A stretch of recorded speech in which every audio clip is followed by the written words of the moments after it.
అన్నదాత అన్నదాత మీ అన్నదాత చెమటోడ్చి ఆహారాన్నందించే రైతన్నా అనునిత్యం నీ కండదండగా నిలిచే నేస్తం ఎవరన్నా అన్నదాత అన్నదాత మీ అన్నదాత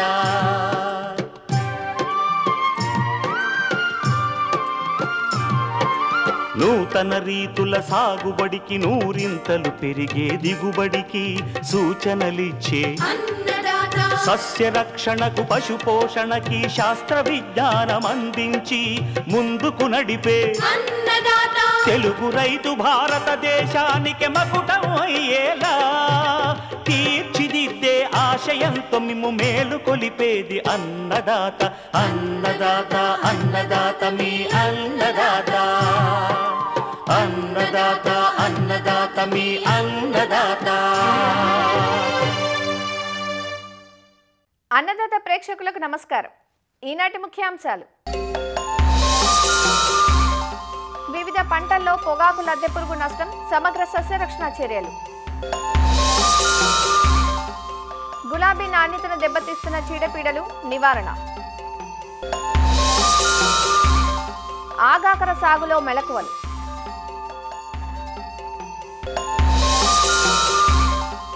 ఇంకా జై కిసాన్ వ్యవసాయ సమాచారం.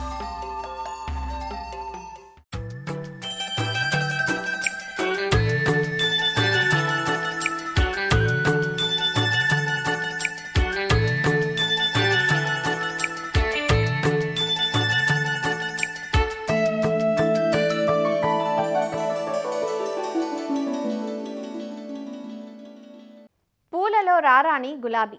సాంప్రదాయక పూలతో పాటు ఎన్నో రకాల ఆధునిక పూబాలలు అందుబాటులోకి వచ్చిన చెక్కు చెదరని స్థానం గులాబీది. అందుకే సమయం సందర్భం ఏదైనా పూజలకైనా అలంకరణలకైనా గులాబీ ఉండాల్సిందే. దేశవాళీ హైబ్రిడ్ రకాల గులాబీ తోటలను ఎక్కువగా పట్టణ పరిసర గ్రామాల్లోని రైతులు సాగు చేస్తున్నారు. మార్కెట్ డిమాండ్ని బట్టి ఆ సమయానికి పూలు వచ్చేలా కొమ్మల కత్తిరింపు చేసుకుంటే గులాబీ సాగు రైతుకు లాభసాటిగా ఉంటుంది. అంతేకాదు, బహుసున్నితమైన ఈ గులాబీకి చీడపీడల బెడద కూడా చాలా ఎక్కువ. ఈ చీడపీడల్ని సకాలంలో నిర్మూలించుకోగలిగితే నాణ్యమైన గులాబీలను పొందవచ్చంటూ వివరాలు అందిస్తున్నారు పార్వతీపురం మన్యం జిల్లా రస్తకుంటబాయి కృషి విజ్ఞాన కేంద్రం ఉద్యాన శాస్త్రవేత్త డాక్టర్ ఎస్ శ్రీనివాసరాజు. పూరానిగా పిలిచే గులాబీలో మంచి దిగుబడులు వచ్చినప్పటికీ మన ఆంధ్రప్రదేశ్లో చాలా వరకు ఏంటంటే తేమ ఎక్కువగా ఉన్న ప్రదేశాల్లో గులాబీ సాగు చేసినట్లయితే చాలా వరకు ఈ తెగుళ్ళు వచ్చే ఆస్కారం ఎక్కువగా ఉంటుంది. అంటే ఉష్ణోగ్రతలు అనేది దీనికి కావాల్సింది పగటి ఉష్ణోగ్రతలు 35 డిగ్రీ సెల్సియస్ ఉండి గాలిలో తేమ తక్కువగా ఉంటే 60% ఉంటే చాలా అత్యంత అనుకూలమైంది. అయితే మన ప్రాంతాల్లో కొంచెం ఏంటంటే కోస్టల్ తీరం ఎక్కువగా ఉండడం వల్ల ఎక్కడైతే ఈ విధంగా సాగు చేస్తారో అలాంటి ప్రదేశాలు ఈ శిలీంధ్ర వ్యాప్తి చాలా ఎక్కువగా ఉండడం వల్ల దిగుబడులు కొంత ఇబ్బంది పడడం జరుగుతుంది. తెగుళ్ళు చూసుకుంటే ఎక్కువగా మనకు వచ్చేది ఎండు తెగులు. ఈ ఎండు తెగులు ఏంటంటే ఎప్పుడైతే మనం కొమ్మ కత్తిరింపులు చేస్తామో జూన్ జూలైలో చేసినా లేదా సెప్టెంబర్ అక్టోబర్లో చేసినా లేదంటే ఎప్పుడైతే గిరాకీని చూసి మన డిమాండ్లో ఈ కొమ్మ కత్తిరింపు చేయడం జరుగుతుంది. ఈ కొమ్మ కత్తిరింపు చేసినప్పుడు అయితే చేసిన వెంటనే పదునైన కత్తితో వాళ్ళు కొమ్మ కత్తిరింపులు చేయాలి. దాంతోపాటు చేసిన వెంటనే బ్లైట్ డాక్స్ అనేది పైన కొమ్మ కత్తిరి చివరిలో అనేది పులివేయడం చేయాలి. లేకపోతే కొమ్మ ఏంటంటే పైనుంచి ఎక్కడైతే కట్ చేసామో అక్కడ నుంచి ఎండుకుంటూ ఈ శిలీంధ్రం వల్ల ఎండుకుంటూ ఆ కొమ్మ అంతా ఎండుకుంటూ కాండం అంతా ఎండి అదేవిధంగా వేరే వరకు వ్యాప్తి చెంది రెండు కూడా మనకి గులాబీ వర్ణంలో మారిపోవడం జరుగుతుంది. ఈ విధంగా చెట్టు అంతా చనిపోవడానికి ఎక్కువ ఆస్కారం ఉంటుంది. కాబట్టి దాన్ని నివారించడానికి కొమ్మ కత్తిరింపు చేసిన వెంటనే బ్లైట్ డాక్స్తో పూత పోయాలి. లేదా అప్పటికి ఇంకా నివారణ కాకపోతే ఇమీడియట్గా మనం ఏం చేయాలంటే కాపర్ ఆక్సిక్లోరైడ్ 3 గ్రాములు 1 లీటర్ నీటికి లేదా కార్బన్డజామ్ మందును 1 గ్రాము 1 లీటర్ నీటికి కలిపి ఒక్కొక్క మొక్కకు 100 ml మొదలు తడిచేటట్టు డ్రెంచింగ్ చేసినట్టయితే ఈ ఎండు తెగులను సమర్థవంతంగా మనం నివారించవచ్చు. అదే ఇంకొక ప్రధానమైన తెగులు ఏంటంటే బూడిద తెగులు. ఈ బూడిద తెగులు ఏంటంటే మనకి ఈ వర్షాకాలం ప్రాంతాల్లో ఈ బూడిద అనేది మనకి ఆకుల మీద అనేది బూడిద పూసినట్టు వైట్ కలర్లో మనకి రావడం జరుగుతుంది. దానివల్ల ఏంటంటే ఆకులు రాలిపోవడం, అదేవిధంగా పూమొగలు అభివృద్ధి చెందకుండా పూమొగలు కూడా ఎండిపోవడం జరుగుతుంది. దీని నివారణకి ఏంటంటే వెటబుల్ సల్ఫర్ అంటే నీటిలో కరిగే గంధకం అనేది 3 గ్రాములు 1 లీటర్ నీటికి, లేదంటే కార్బన్డజామ్ మందును 1 గ్రాము 1 లీటర్ నీటికి, లేదంటే హెక్సాకోనజోల్ మందు 2 గ్రాములు 1 లీటర్ నీటికి మనం ఫ్రీక్వెంట్గా 15 రోజుల వ్యవధిలో ఈ వర్షాకాలంలో పిచికారి చేసినట్లయితే చాలా వరకు ఈ బూడిద తెగులు మనం నివారించవచ్చు. ఇంకొక ప్రధాన సమస్య ఏంటంటే దీంట్లోని తుప్పు మచ్చలు అంటాము. గరుగుబాటి మచ్చలు అనేవి ఈ ఆకుపైన మనకి ఏర్పడడం జరుగుతుంది. ఈ ఉధృతి కూడా మనం వర్షాకాలంలో ఎక్కువ గమనించవచ్చు. దీని నివారణ కూడా మనం చేసిన వెటబుల్ నీటిలో కరిగే గంధము 2 గ్రాములు ఒక ఇంటికి కలిపి మనం పిచికారి చేసుకున్నట్లయితే కంట్రోల్ చేసుకుంటే మంచి దిగుబడి రావడానికి ఎక్కువ ఆస్కారం ఉంటుంది. ఈ పురుగుల విషయానికి వస్తే ఈ తామర పురుగులు అనేవి చాలా ఎక్కువగా ఇబ్బంది పడుతున్నాయి. ఇవి రసం బాగా పీల్చి బాగా మొక్కని ఎండిపోయేటట్టు చేసి ఫ్లవర్స్ అది బడ్స్ ఏవైతే మొక్కలు వస్తాయో అవి అభివృద్ధి చెందకుండా దాన్ని కూడా చాలా వరకు నాశింపజేసి మనకి పూలు అనేవి విడుచుకోకుండా చేస్తున్నాయి. కాబట్టి ఈ తామర పురుగులు నివారించుకోవడం మనం ఏం చేస్తామంటే ఫిప్రోనిల్ మందును 2 ml ఒక లీటర్ నీటికి కలిపి పిచికారి చేసుకోవాలి. లేదంటే ఈ స్పైనోసిడా మందును 0.3 ml ఒక లీటర్ నీటికి కలిపి పిచికారి చేసుకోవచ్చు. లేదా ఇమిడాక్లోపిడా మందును 0.3 ml ఒక లీటర్ నీటికి కలిపి మనం పిచికారి చేసుకున్నట్లయితే ఈ తామర పురుగులను చాలా వరకు మనం సమర్థవంతంగా నివారించవచ్చు. ఎర్రనల్లి ఏంటంటే రసం మొత్తం పీల్చడం వల్ల ఆకులు కిందకి ముడుచుకోవడం అనేది జరుగుతుంది. ఆకులు మొత్తం రాలిపోయి అదేవిధంగా మొగ్గులు అది పువ్వులు కరెక్ట్గా ఏర్పడకుండా అవి విచ్చుకోకుండా నాణ్యత లోపించి నష్టపోవడం జరుగుతుంది. దీని నివారణకు ఏం చేస్తాం, ఎర్రనల్లికి డైకోఫిల్ మందు 2 గ్రాములు ఒక లీటర్ నీటికి పిచికారి చేసుకోవాలి. లేదా డైఫెన్థ్రైన్ మందు 2 గ్రాములు ఒక లీటర్ నీటికి మనం పిచికారి చేసుకున్నట్లయితే చాలా వరకు మనం దీన్ని నివారించవచ్చు. తర్వాత సమస్య ఏంటంటే ఎపిడ్స్ అంటే పెనుబంక.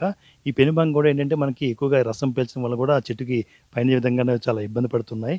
దీని నివారణకు మనం జనరల్గా ఏం చేస్తామంటే ఈ స్పైనోసిడా మందు 0.3 ml ఒక లీటర్ నీటికి పిచికారి చేసుకోవాలి. లేదంటే ఈ డైమిథిటైన్ మందు కూడా 2 గ్రాములు ఒక లీటర్ నీటికి పిచికారి చేసుకున్నట్లయితే చాలా వరకు ఈ పెనుబంకను మనం నివారించవచ్చు. ఇంకో ప్రధాన సమస్య ఏంటంటే మనకి ఈ చెదలు అనేవి కూడా మనకి ఈ మధ్యలో ఇసుక నేలలో ఎక్కువగా మనకి ఈ ప్రభావం ఎక్కువగా ఉంటుంది. అందులో మా పార్పూర్ మన్యం జిల్లా చూసుకుంటే 2-3 చోట్ల ఇసుక నేలలు ఎక్కువగా ఉండడం వల్ల ఈ ఎర్రనేలలో ఈ చెదలు ఎక్కువగా ఉంటాయి. కాబట్టి ఎప్పుడైతే నీరు లేకపోయినా అదేవిధంగా మనకు డ్రై అనిపించిందంటే ఇమీడియట్గా ఈ చెదలు అనేవి ఎక్కువగా ఆశించి చాలా నష్టం చేయబడుతుంది. దీనికోసం ఏం చేస్తామంటే క్లోరిపైరిఫాస్ మందును ఫ్రీక్వెంట్గా మనం పిచికారి చేసుకుంటే చాలా వరకు మనం ఈ చెదలను నివారించవచ్చు. దీంతో పాటు ఇంకో ఇతర సమస్యలు ఏంటంటే అంధత్వం గల ఆకృతి లేని పూలు ఏర్పడడం, అదేవిధంగా అంధత్వం గల కాడలు ఏర్పడడం అనేవి 2 ప్రధానమైన రుగ్మతలు మనం ఈ గులాబీలో మనం చూడడం జరుగుతుంది. ఉష్ణోగ్రత ఎక్కువగా ఉన్న వాతావరణము, ఇది వెలుతురున్న వాతావరణం ఎక్కువ కావాలి. కాబట్టి అలాంటి వాతావరణంలో ఒకవేళ మనం పెంచకపోయినా లేదా కార్బోహైడ్రేట్ సరిగ్గా లేకపోతే అంధత్వం లేని పూలు అనేవి రావడం జరుగుతుంది. ఈ అంధత్వం గల కాళ్ళు అనేవి ఎక్కువగా ఈ శీతల వాతావరణంలోనూ ఈ శిలీంధ్రాల వలన ఈ వెలుతురు సరైనగా లేని ప్రాంతాల్లో అదేవిధంగా ఎక్కడైతే వాతావరణం చల్లగా ఉంటుందో అలాంటి ప్రాంతాల్లో ఈ యొక్క తెగులు అనేది ఈ రుగ్మత అనేది ఎక్కువగా ఏర్పడుతుంది. ఈ 2 రుగ్మతలు కూడా మనం చేసే యాజమాన్య పద్ధతుల ద్వారా మనం చాలా వరకు నివారించవచ్చు. ఈ విధంగా చేసినట్టయితే గులాబీలో మంచి పువ్వులు, మంచి నాణ్యతమైన పువ్వులు మార్కెట్కి అందుకుంచడానికి మంచి రైతుకి మంచి ఆస్కారం ఉంటుంది.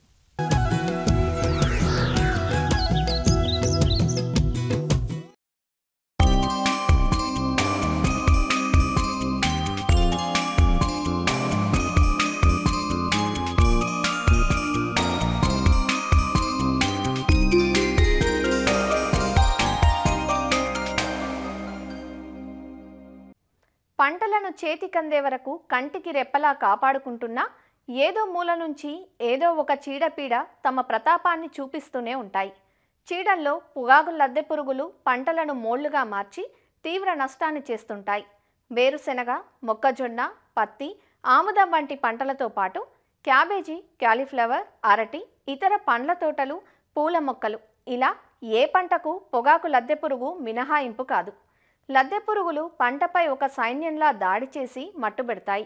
అధిక వర్షాల వల్ల పంటల్లో రొట్ట బాగా పెరుగుతుంది. దీంతో పొగాకు లద్దె పురుగు ఉధృతి పంటల్లో పెరుగుతుంది. కాబట్టి నివారణ తప్పనిసరి. పురుగు దశ పెరిగే కొద్దీ రసాయనాలకు లొంగకుండా పోతుంది. ఇప్పటికే మందులకు నిరోధక శక్తిని పెంచుకొని వినాశకారిగా మారిన ఈ పురుగు నివారణకు ఏ ఒక్క చర్య పాటిస్తే సరిపోదు. సమగ్ర యాజమాన్య సస్యరక్షణ పద్ధతులను తప్పక పాటించాలి. వివరాలు తెలియజేస్తున్నారు ఆచార్య ఎన్జీ రంగా వ్యవసాయ విశ్వవిద్యాలయం, శ్రీకాకుళం జిల్లా నైరా వ్యవసాయ కళాశాల విస్తరణ విభాగం అధ్యాపకులు డాక్టర్ డి చిన్నమనాయుడు. మన ఉత్తర కోస్తా జిల్లాలోని వేసేటువంటి చాలా పంటల మీద ఈ పొగాకు లద్దె పురుగు సమస్య కూడా ఇటీవల కాలంలో పెరిగిపోతుంది. ఎందుకంటే ఈ పొగాకు లద్దె పురుగు ఇది పంట లేని సమయంలో వేరే రకాల పంటల మీద కూడా బతికేస్తుంది. దానివల్ల ఆ జీవిత చక్రం అనేది కంప్లీట్ అయిపోవడం, పూర్తవడం వల్ల మళ్ళీ పంటలు వేసేటప్పుడు పంట మీదకి రావడం అనేది జరుగుతుంది. వేరుశెనగలో కనుక మనం చూసామనుకుంటే ఎక్కువగా ఈ పంట తయారవుతున్న దశలో, పెరుగుదల దశలోనే ఆకులన్నింటినీ తినేయటం, ఒకవేళ ఉధృతి ఎక్కువగా ఉంటే మీరు కనుక గమనించారంటే ఈ ఈనెలు మాత్రం మిగులుతాయి. మరి ఆకు లేనప్పుడు ఏంటవుతుందంటే పంట ఆహారాన్ని తయారు చేసుకోలేక దానితో దిగుబడులు తగ్గిపోతాయి. అదే రకంగా వేరుశెనగలో వచ్చే పొగాకు లద్దె పురుగు ఏంటంటే ఇది రాత్రిపూట సంచరించి పంటకు నష్టం కలుగజేస్తుంది. పగటిపూట అంతా కూడా సూర్యకాంతి ఉండేటప్పుడు, వేడి ఉండేటప్పుడు మొక్క మీద కనిపించదు. అది కింద వేర్లు దగ్గర ఈ అక్కడ ఉన్నటువంటి మట్టి పెళ్ళల్లో కానీ లేదా కింద పడిన ఆకుల్లో దాక్కుంటుంది. అదేవిధంగా మొక్కజొన్నలో కనుక మీరు చూసారంటే ఈ కత్తెర పురుగు అక్కడ ఏంటంటే ఆకుల్ని గీకి తినేయటం కానీ ఆకుని రంధ్రాలు చేసేయటం, అక్కడ ఏంటంటే మువ్వులోనే దాక్కుంటుంది, కిందకి దిగదు.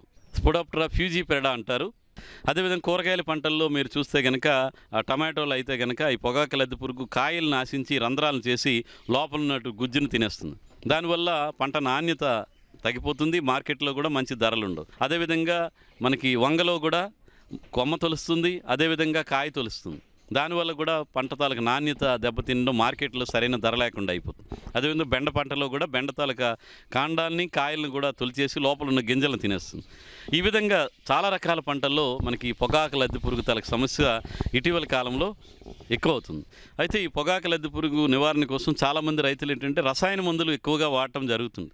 దీనివల్ల ఏంటంటే ఆ పొగాకు లద్దె పురుగు కూడా ఈ మందులను తట్టుకునేటువంటి స్వభావం పెరిగిపోతుంది. కాబట్టి రైతులు రసాయన మందులు ఒకటే కాకుండా సమగ్ర సస్యరక్షణ విధానాలని పాటించాలి. తప్పనిసరిగా ఏ పంట వేసినా కానీ ముందు జాగ్రత్తగా మనం ఏం చెప్తామంటే లోతు దుక్కులు చేయాలని చెప్తుంటాం. అదొకటి తప్పనిసరిగా రైతు సోదరులు పాటించాలి. ఇక పంట వచ్చిన తర్వాత పొగాకు లద్దె పురుగు రాకుండా ఉండాలంటే ఈ వేప సంబంధిత మందులు, వేప నూనె అయితే కనుక 5 మిల్లీలీటర్లు 1 లీటర్ నీటికి చొప్పున చేసుకోవచ్చు. లేదు వేప గింజలు దొరికి కషాయం తయారు చేసుకోగలిగితే 50 మిల్లీలీటర్ల వేప కషాయాన్ని 1 లీటర్ నీటికి చొప్పున కలిపి పిచికారీ చేయదు. అదేవిధంగా బర్డ్ పెర్చెస్ అంటాం. ఈ పొలంలో పంట కన్నా ఒక అడుగు అరడుగు ఎత్తులో ఈ పక్షులు నిలబడడానికి కనుక మనం పక్షి స్థావరాలను ఏర్పాటు చేస్తే అక్కడ పక్షులు వచ్చి వాలి ఎక్కడైనా ఈ గొంగల పురుగు సంచారం కనుక కనిపిస్తే అలాంటి వాటిని ఏరి ఈ పక్షులు తింటాయి. కాబట్టి ఆ విధంగా కూడా పంట నష్టం తగ్గుతుంది. అదేవిధంగా పంట వేసే ముందుగానే మనం ఈ రాత్రిపూట మంటలు పెట్టడం కనుక చేస్తే ఈ పొగాకు లద్దె పురుగు తాలూకా తల్లి పురుగులు ఏవైతే ఉంటాయో ఇవి మంటల్లో పడి కొంతవరకు చనిపోవడం జరుగుతుంది. తద్వారా పంట మీద కూడా ఉధృతి తగ్గిపోతుంది. అదేవిధంగా పొలంలో అక్కడక్కడ ఈ లైట్ ట్రాప్స్ ఒక 5-10 ఎకరాలకి ఒక దగ్గర లైట్ ట్రాప్ కనుక సోలార్ లైట్ ట్రాప్ని కనుక ఏర్పాటు చేసుకుంటే ఈ లైట్ ట్రాప్కి రాత్రిపూట ఈ లద్దె పురుగు తల్లి పురుగులు అట్రాక్ట్ అయ్యి చనిపోవడం జరుగుతుంది. వీటితో పాటుగా ఈ ఫెరమోన్ ట్రాప్స్ అంటాం, అంటే లింగాకర్షక బుట్టలను కూడా వాడడం రైతులు అలవాటు చేసుకోవాలి. పొలంలో ఒక 4-5 ఫెరమోన్ ట్రాప్స్ పెట్టుకోవాలి. దీనివల్ల ఏంటంటే పొగాకు లద్దె పురుగు వేరుశెనగలో కానీ మొక్కజొన్నలో కానీ ఇతర కూరగాయల పంటల్లో మనకు వచ్చేటువంటి పొగాకు లద్దె పురుగు రకాన్ని బట్టి ఇప్పుడు ఆ లింగాకర్షక బుట్టలు అనేవి అందుబాటులో ఉన్నాయి. ఇవి కనుక పొలంలో మనం పంట వేసిన 15-30 రోజుల్లో కనుక మనం ఫెరమోన్ ట్రాప్స్ పెట్టుకుంటే ఒకవేళ లద్దె పురుగు తాలూకా రెక్కల పురుగులు తిరిగితే తద్వారా మనకి లద్దె పురుగు సమస్య ఉంటుందని గమనించి తద్వారా మనం నివారణ చర్యలు తీసుకోవడానికి ఆస్కారం ఉంటుంది. ఒక రోజులో గనక 10-15 ఈ పొగాకు లద్దె పురుగు తాలూకా తల్లి పురుగులు కనుక మనం లింగాకర్షక బుట్టలో పడితే అక్కడ రాబోయే 10-15 రోజుల్లో ఈ లద్దె పురుగు తాలూకా గొంగల పురుగులు వచ్చే అవకాశం ఉందని గమనించి మనం ముందు జాగ్రత్తగా వేప కషాయాన్ని కానీ ఇలాంటి వాటిని పిచికారీ చేసుకోవచ్చు. లేదు మాస్ ట్రాపింగ్ అంటాం, అంటే ఎక్కువ తల్లి పురుగుల్ని అట్రాక్ట్ చేసి మనం నివారించుకోవాలనుకుంటే మాస్ ట్రాపింగ్ అని ఎకరాకి 15-20 లింగాకర్షక బుట్టలో పంట కన్నా ఒక 1-2 అడుగులు ఎత్తులో కనుక పెడితే ఈ పురుగులు అందులో పడతాయి. ఇక చివరగా మనం ఇన్ని రకాల పద్ధతులు చేసినప్పటికీ ఈ లద్దె పురుగు తాలూకు సమస్య ఉంది అనుకుంటే అప్పుడు రసాయన మందులకి మనం వెళ్ళాలి. ఒకటి క్లోరిఫైరిఫాస్ అయితే కనుక 2.5 మిల్లీలీటర్ల మందుని 1 లీటర్ నీటి చొప్పున కలిపి పిచికారీ చేయొచ్చు. లేదా ప్రొఫెనాఫాస్ అనేటువంటి మందును 2 మిల్లీలీటర్లు 1 లీటర్ నీటికి చొప్పున కలిపి పిచికారీ చేసుకున్న పొగాకు లద్దె పురుగు మీద పనిచేస్తుంది. లేదంటే నొవాల్యూరాన్ అని అంటాము, ఆ మందు అయితే కనుక 1 మిల్లీలీటరు 1 లీటర్ నీటికి చొప్పున కలిపి ఎకరానికి 200 లీటర్ల మందు ద్రావణాన్ని ఈ వేరుశనగ పంటలో కానీ లేకపోతే ఇతర కూరగాయల పంటల్లో కనుక వాడితే ఆ విధంగా కూడా మనకి పొగాకు లద్దె పురుగు అనేది నివారించబడుతుంది.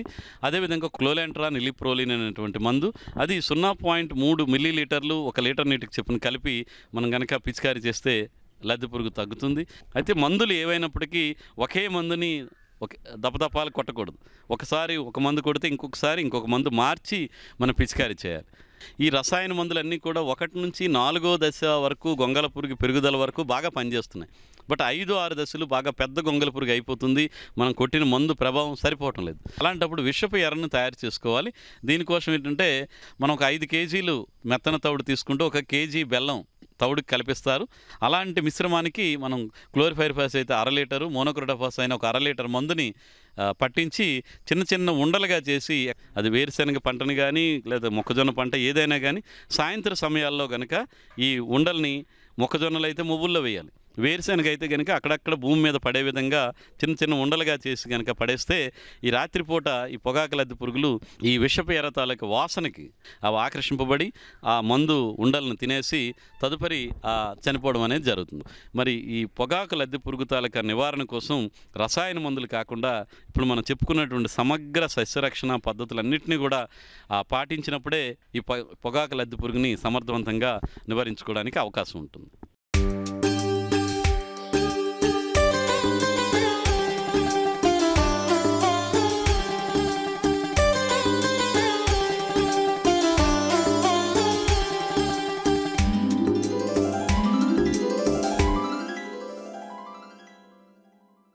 తీగజాతి కూరగాయ పంటల్లో ఇటీవల ఆదరణకు నోచుకుంటున్న పంట ఆగాకర. దీన్నే బోడకాకర అని, బొంతకాకర అని అంటుంటారు. హిందీలో జంగ్లీ కరేలా అని, కక్రోల్ అని, ఆంగ్లంలో స్పైన్ గార్డ్ అని అంటారు. పేరులో కాకర ఉన్నా కాకర మాదిరిగా ఈ కాయలో చేదు ఉండదు. కాయలు మృదువైన ముళ్ళు కలిగి నిమ్మకాయంత పరిమాణంలో ఉంటాయి. ఆగాకర కాయల్లో బి విటమిన్లు, ప్రోటీన్లు ఎక్కువగా ఉంటాయి. అంతేకాక మధుమేహ వ్యాధి, దగ్గు, ఆయాసం వంటి శ్వాస వ్యాధులు, అల్సర్లు, కామెర్లు వంటి వ్యాధులను నివారించే ఆరోగ్య ప్రయోజనాలు కలిగి ఉండటంతో వీటికి మార్కెట్లో మంచి ధరలు పలుకుతాయి. ఆగాకర ఎక్కువగా చెరువు గట్లపై, బీడు భూముల్లో, కొండ ప్రాంతాల్లో సహజ సిద్ధంగా తీగలా అల్లుకొని కాయలు కాసే పంట. ఈ మధ్యకాలంలోనే దీన్ని వాణిజ్యపరంగా సాగులోకి తెస్తున్నారు. అధిక వర్షపాతం, అధిక వేడి, అధిక తేమతో కూడిన వాతావరణంలో బాగా అందివస్తుంది. తెలంగాణలోని ఉమ్మడి ఖమ్మం, మహబూబ్ నగర్, ఆదిలాబాద్, నిజామాబాద్లోని అటవీ ప్రాంతాలు, ఎత్తైన కొండ ప్రాంతాల్లో ఆగాకరను రైతులు సాగు చేస్తున్నారు. ఈ పంట సాగులో కొన్ని ముఖ్యమైన మెలకువలను శ్రీ కొండా లక్ష్మణ్ తెలంగాణ రాష్ట్ర ఉద్యాన విశ్వవిద్యాలయం హైదరాబాద్ రాజేంద్రనగర్లోని కూరగాయల విభాగం శాస్త్రవేత్త డాక్టర్ బి సాయికృష్ణ నిఖిల్ నుంచి తెలుసుకుందాం. ఈ ఆగాకరనే మనము బోడకాకర, బొంతకాకర, పిచ్చి కాకర అని కూడా అంటాము. దీని సైంటిఫిక్ నేమ్ తీసుకున్నట్టయితే మొమాడికా డయోసియా.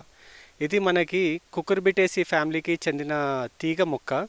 తెలంగాణలో ఇది ఎక్కువ మట్టుకు అయితే నార్దర్న్ తెలంగాణలో కరీంనగర్, నిజామాబాద్ ఇట్లాంటి కొంచెము హిల్లీ ప్లేసెస్లో ఎక్కడైతే ఈ గుట్టల ప్రాంతాలలో దీన్ని సాగు చేస్తున్నారు. ఇది ఒక డయోషియస్ ప్లాంట్. డయోషియస్ ప్లాంట్ అంటే దీంట్లో మేల్ అండ్ ఫీమేల్ ప్లాంట్స్ అనేది సపరేట్గా ఉంటాయి. మేల్ ఫ్లవర్ సపరేట్గా ఉంటుంది, ఫీమేల్ ఫ్లవర్ కూడా సపరేట్గా ఉంటుంది. ఇప్పుడు పాపులర్గా ఉన్న వెరైటీస్ అయితే అర్కా భరత్ అనే ఈ వెరైటీ చెటాలి centre, Indian institute of horticulture research చెటాలి సెంటర్ నుంచి మేము ఈ ప్లాంట్స్ తీసుకొని వచ్చాము. ఇదే కాకుండా ఒకవేళ వేరే వెరైటీస్ ఏదైనా ప్రిఫరబుల్ అంటే కాశీ గౌతమ్ అని Indian institute of vegetable research Varanasi వాళ్ళు రిలీజ్ చేసిన కాశీ గౌతమ్ అనేది ఒకటి ఉంది. ఇంకొకటి నీలాంచల్ శ్రీ, ఇది మనకి ఒరిస్సా నుంచి వచ్చిన వెరైటీ. ఈ 3 వెరైటీలు కూడా తెలంగాణకి సూట్ అవుతాయి. యూజువల్గా సమ్మర్ సీజన్ స్టార్టింగ్లో అంటే వేసవి కాలము స్టార్ట్ అయ్యే టైంలో దీన్ని మనం ప్లాంటింగ్ తీసుకోవాలి. దీన్ని ప్లాంటింగ్ మనము ఒకవేళ రూట్ సక్కర్స్తో కానీ లేకపోతే సీడ్స్తోనన్నా తీసుకోవచ్చు. సీడ్స్తోన ఎందుకు తక్కువగా ప్రిఫర్ చేస్తాము అంటే సీడ్స్తోన తీసుకున్నట్టే జర్మినేషన్ పర్సంటేజ్ చాలా తక్కువగా ఉంటుంది. జర్మినేషన్ పర్సంటేజ్ ఓన్లీ 30% వరకే వస్తుంది. అందుకే చాలా మటుకు మనం దీన్ని రూట్ సక్కర్స్తో ప్రాపగేట్ చేయడానికి ప్రిఫర్ చేస్తాము. ఒక ఎకరాకి మనకి ఆల్మోస్ట్ ఒక 1000 ప్లాంట్స్ వస్తాయి. ఆ 1000 ప్లాంట్స్లో మనము మళ్ళీ మేల్ ఫీమేల్ రేషియో అనేది డిస్ట్రిబ్యూట్ చేసుకోవాల్సి వస్తుంది. 900 ప్లాంట్స్ ఫీమేల్ తీసుకున్నట్టయితే ఒక 100 ప్లాంట్స్ మేల్ తీసుకోవాలి. అంటే మనం సపోజ్ ఎవ్రీ 10 ప్లాంట్స్కి ఒక ఫీమేల్ ప్లాంట్ని పెట్టుకోవాలి. అప్పుడే పాలినేషన్ అనేది సరిగ్గా జరిగి ఫీమేల్ ప్లాంట్స్ మీద ఫ్రూటింగ్ అనేది వస్తుంది. స్పేసింగ్ తీసుకున్నట్టయితే ఇది ప్లాంట్ టు ప్లాంట్ ఒక 1 మీటర్ స్పేసింగ్ తీసుకుంటే రో టు రో 1.5 మీటర్ స్పేసింగ్ తీసుకోవాలి. ఇది మనకి 35 to 40 డేస్ తర్వాత ఇది మనకి జర్మినేషన్ స్టార్ట్ అయ్యి ఎప్పుడైతే ఈ తీగ పెరగడం స్టార్ట్ అవుతుందో మనం అప్పటి నుంచే దీన్ని ఈ ట్రెల్లిస్ మీదకి ట్రైన్ చేసుకుంటూ ఉండాలి. ఇది ఆల్మోస్ట్ 8 feet హైట్ దాకా మనకి ఎక్కేస్తుంది. జూన్ మాసం వచ్చేసరికి 8 feet హైట్ వస్తుంది. మీకు ఆగస్ట్ నుంచి అక్టోబర్ వరకు పంట అనేది స్టార్ట్ అవుతుంది. దీంట్లో మనకి 2 types ఆఫ్ ఫ్లవర్ ఉంటాయి, male flower and female flower. రెండు కూడా మనకి క్రీమిష్ వైట్ కలర్లో ఉంటారు. ఒకవేళ ఫీమేల్ ఫ్లవర్ని ఐడెంటిఫై చేయాలి అంటే ఫ్లవర్కి వెనకాల ఇట్లా ఒక పిందెలాగా మనకి కనిపిస్తుంది. అదే ఒకవేళ మేల్ ఫ్లవర్ని మనం ఐడెంటిఫై చేయాలంటే కింద దానికి ఒక క్యాలెక్స్ రూపంలో జరుగుతుంది. ఈ పాలినేషన్ జరిగిన తర్వాత మనకి ఇలా పిందెలు అనేది ఏర్పడతాయి. ఈ పిందెలు ఏర్పడి ఇదొక టోటల్లీ మెచ్యూర్డ్ ఫ్రూట్. ఒకవేళ దీని లెంత్ చూసుకున్నట్టయితే మనకి 2 to 10 సెంటీమీటర్స్ లెంత్లో ఒకవేళ విడ్త్ చూసుకుంటే 3 to 5 సెంటీమీటర్స్ విడ్త్లో వస్తుంది. ఒకవేళ ఒకవేళ ఒక ఫ్రూట్ యొక్క మనం వెయిట్ చూసుకున్నట్టయితే ఇది మనకి 20 to 80 గ్రామ్స్ ఇది మనకు ఒక ఇండివిజువల్ ఫ్రూట్ యొక్క వెయిట్ వస్తుంది. పండు ఈగ దీనిలో ఒకటి మేజర్ పెస్ట్. మనము ఒకవేళ దీన్ని కంట్రోల్ చేసుకోవాలంటే 4 to 6 ఫిరోమోన్ ట్రాప్స్ ఒకవేళ పెట్టుకున్నట్టయితే దీన్ని కంట్రోల్ చేసుకోగలుగుతాం. అయితే దీన్ని ఫస్ట్ మనం క్రాప్ని ఎలా స్టార్ట్ చేసుకోవాలంటే ఎప్పుడైతే సమ్మర్ స్టార్టింగ్లో మనం చేసుకుంటామో తర్వాత దీనిది ఏదైతే స్ప్రౌటింగ్ వచ్చి తీగ ఎక్కడం అనేది మనకి జూన్ నాటికి స్టార్ట్ అవుతుంది. దాని తర్వాత జూన్లో తీగ మొత్తం ఎక్కేసరికి ఆల్మోస్ట్ 6 feet to 8 feet దాకా తీగ ఎక్కేస్తుంది. ఎక్కేసిన తర్వాత మనకి ఆగస్టు, సెప్టెంబర్, అక్టోబర్ ఈ 3 నెలల్లో మనకి దీని పంట అనేది పూర్తిగా వస్తుంది. ప్రతి వారానికి ఒక 2 సార్లు మనం తీసుకోవచ్చు. ఎకరానికి తీసుకున్నట్టయితే 8 నుంచి 10 క్వింటాళ్ళు ఎకరానికి దీని దిగుబడి వస్తుంది. ఇది ఎప్పుడైతే లేతగా ఉంటుందో పండు లేతగా ఉన్నప్పుడే దీనికి మార్కెట్లో మంచి ధర వస్తుంది. ఒకవేళ ముద్రినట్టయితే ఇది ఆరెంజిష్ కలర్లోకి వచ్చేసి దాని తర్వాత దీని కీపింగ్ క్వాలిటీ కానీ మార్కెటబిలిటీ అనేది దెబ్బతింటుంది. లేతగా ఉన్నప్పుడైతేనే మనకి మార్కెట్లో మంచిగా ఇది అమ్ముడుపోతుంది. ఒకవేళ రేట్ చూసుకున్నట్టయితే ఇది మనకు ఆల్మోస్ట్ 150-200 రూపీస్ పర్ కేజీ ఇది మనకి రీటైల్ మార్కెట్లో అమ్ముతున్నారు. మీకు సెప్టెంబర్, అక్టోబర్ ఎండ్ దాకా కూడా ఈ పంట వస్తుంది. ఒకవేళ ఎవరైనా కూడా దీని గురించి తెలుసుకోవాలి, ఒకసారి పంట చూడదలుచుకుంటే కూరగాయల పరిశోధన స్థానం రాజేంద్రనగర్కి వస్తే ఇప్పుడు పంట ఆల్రెడీ క్రాపింగ్ స్టేజ్లో ఉంది. ఇది అక్టోబర్లో ఎప్పుడైతే మనం మొత్తం హార్వెస్ట్ కంప్లీట్ అవుతుందో దీని తర్వాత ఏమవుతుందంటే ఈ ప్లాంట్స్ అన్నీ చనిపోయి హైబర్నేషన్లోకి వెళ్ళిపోతాయి. హైబర్నేషన్లో అక్టోబర్కి వెళ్ళిపోయిన తర్వాత తీగలంతా చనిపోయి హైబర్నేషన్కి ఎప్పుడైతే వెళ్తుందో మళ్ళీ మీకు నెక్స్ట్ టైం ఎప్పుడైతే మళ్ళీ వర్షాలు స్టార్ట్ అవుతాయో అప్పుడు మళ్ళీ జర్మినేషన్ స్టార్ట్ అవుతుంది. ఇది బహువార్షిక పంట అంటే మీకు ఆల్మోస్ట్ 5 నుంచి 6 years దాకా వస్తుంది. ఒకసారి నాటుకున్నారంటే ఆల్మోస్ట్ 6 years పంట. ఇది రైతులకు చాలా లాభదాయకంగా ఉంటుంది.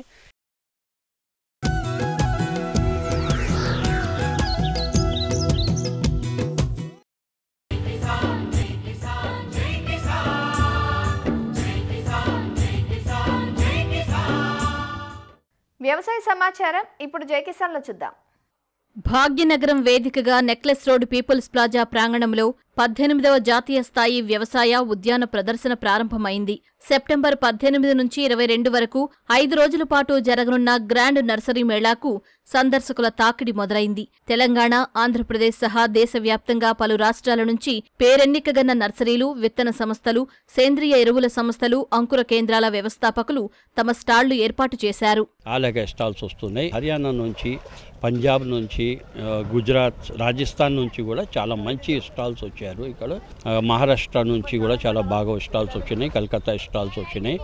దీంట్లో మంచి variety of fruits plants, indoor plants, outdoor plants, roses ఇవన్నీ ఇక్కడ అందుబాటులో ఉంది. మనకు మెడిసినల్ ప్లాంట్స్ కావాలా, ఏ రకం ప్లాంట్స్ కావాలంటే కూడా ఇక్కడ ఉంది. 30 రూపాయల నుంచి తీసుకొని మీకు 1,00,000 రూపాయలు, 2-3 లక్షల రూపాయలు ఇలాగ ప్లాంట్స్ కూడా ఇక్కడ అవైలబుల్ ఉన్నాయి. మనకు 100 కన్నా పైన నర్సరీ స్టాల్సే మీకు ఇక్కడ ఉన్నాయి. చాలా మంచి రెస్పాన్స్ ఉంది. కస్టమర్స్ కూడా, రైతులందరూ చాలా బాగా వస్తున్నారు. ఇందులో మేము indoor plants and outdoor plants, ornamental plants, దీంతో పాటు ఫ్రూట్ ప్లాంట్స్ ఇవన్నీ కూడా మనం చూడడం జరిగింది. So I really wanted to check and వాళ్ళ దగ్గర బెస్ట్ వెరైటీస్ ఉంటాయండి. They bring very healthy plants and also there is a kind of innocence about them which I really love to interact and talk to them. మొక్కలు కొనేసాం పట్టుకెళ్ళిపోయాం కదా, ఎవరి చేతుల నుంచి వచ్చాయి కూడా ఇట్స్ వెరీ ఇంపార్టెంట్ అండి. సో నేను లాస్ట్ టైం కొన్నాను కెమిలియా, చాలా బాగా వస్తుంది ఇంట్లో. So I actually I'm very happy with these plants. ఇంకొక వెరైటీ ఉంది వాళ్ళ దగ్గర, అజేలియా అని. సో అది ఒకటి కొనుక్కున్నాను, నా కార్లో పెట్టుంది అది. ఇప్పుడు కెమిలియా వెరైటీస్ ఏంటంటే దీంతో టీ కూడా కాస్తారండి. అది ఇది it's an ever green tree. మళ్ళీ ఇది డార్మెన్సీకి వెళ్తుంది. నవంబర్, డిసెంబర్లో అది కొంచెం డార్మెన్సీకి వెళ్తుంది. దాని ఆ టైంలో కొంచెం ప్రూన్ చేయొచ్చు. విపరీతమైన ఎండల్లో రాదు, ఇది సెమీ షేడ్లో వస్తుంది. గ్రాండ్ నర్సరీ మేళాలో దాదాపు 150కి పైగా స్టాళ్లు ఏర్పాటు చేశారు. ఉదయం 10 నుంచి రాత్రి 10 గంటల వరకు తెరిచి ఉంటుందని నిర్వాహకులు తెలియజేశారు. వాతావరణ మార్పుల నేపథ్యంలో ఆరోగ్యకరమైన పండ్లు, కూరగాయలు, ఔషధ మొక్కల పెంపకానికి సంబంధించి ఏర్పాటు చేసిన స్టాళ్లు విశేషంగా ఆకర్షిస్తున్నాయి. మరిన్ని విభిన్న అంశాలతో రేపటి అన్నదాతలో మళ్ళీ కలుసుకుందాం. నమస్కారం. అన్నదాతలు తమ సందేహాలు, సమస్యలను 1800-425-4085 టోల్ ఫ్రీ నెంబర్లో ఉదయం 10 గంటల నుంచి 11 గంటల మధ్య పని దినాలలో సంప్రదించగలరు. ఈ కార్యక్రమాన్ని యూట్యూబ్లో www.youtube.com/annadata ETV లింక్ ద్వారా వీక్షించవచ్చు.